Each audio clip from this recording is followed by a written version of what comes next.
Okay, this is a 2017 Nissan Juke, and this is how to reset the service spanner when it comes up on the dash.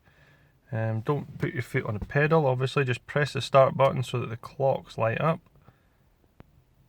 I have to press that twice for that to do that. As you'll see, the spanner is up there.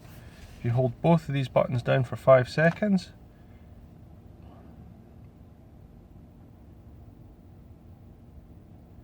and it'll do that.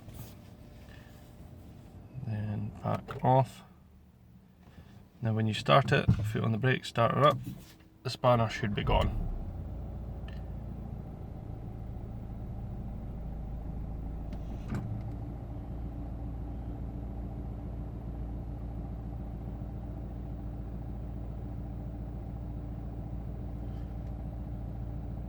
And that's that.